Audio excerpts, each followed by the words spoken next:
Genesis 30. When Rachel saw that she bore Jacob no children, she envied her sister.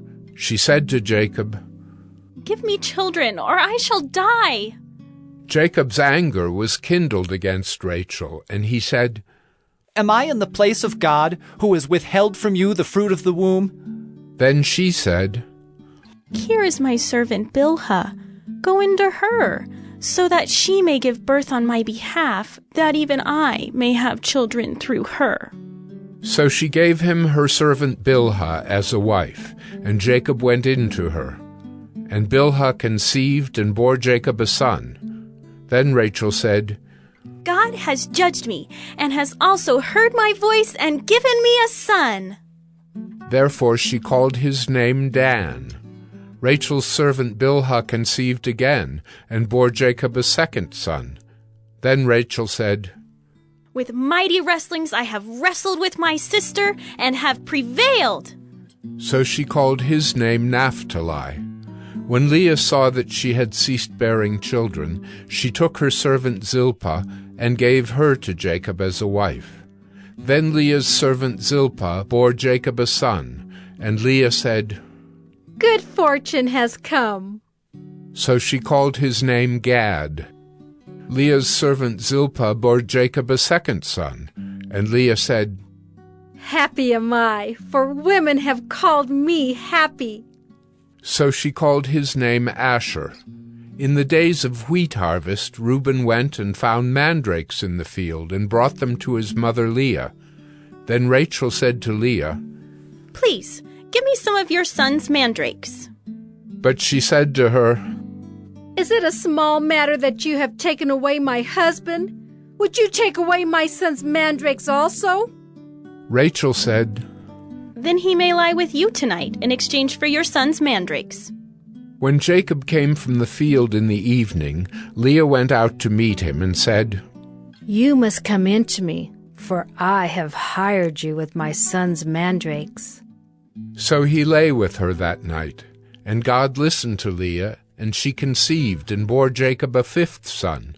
Leah said, "God has given me my wages, because I gave my servant to my husband." So she called his name Issachar. And Leah conceived again, and she bore Jacob a sixth son.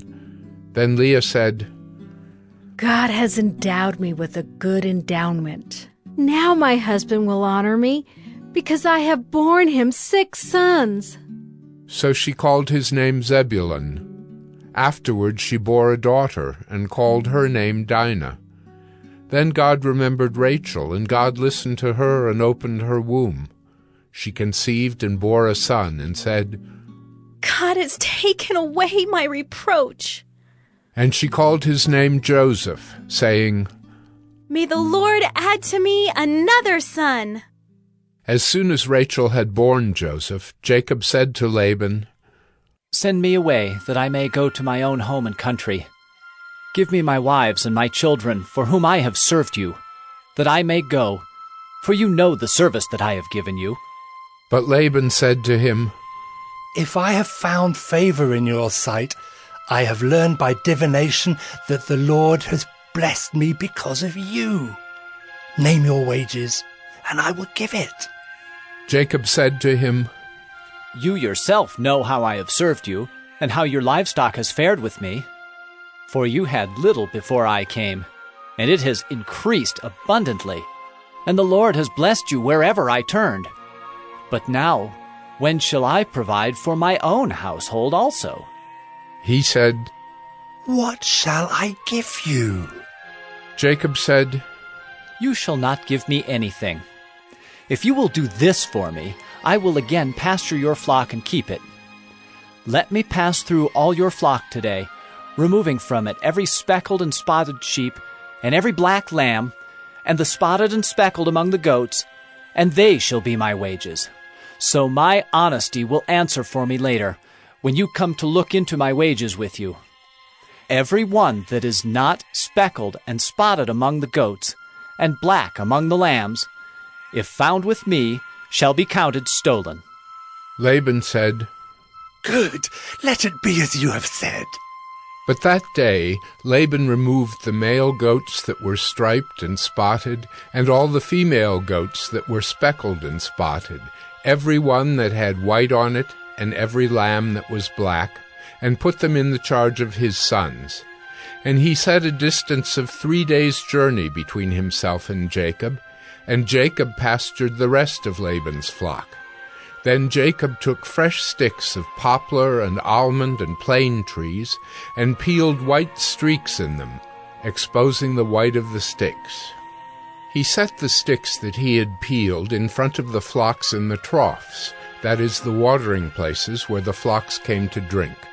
And since they bred when they came to drink, the flocks bred in front of the sticks, and so the flocks brought forth striped, speckled, and spotted. And Jacob separated the lambs, and set the faces of the flocks toward the striped and all the black in the flock of Laban. He put his own droves apart, and did not put them with Laban's flock. Whenever the stronger of the flock were breeding, Jacob would lay the sticks in the troughs before the eyes of the flock, that they might breed among the sticks. But for the feebler of the flock he would not lay them there. So the feebler would be Laban's, and the stronger Jacob's.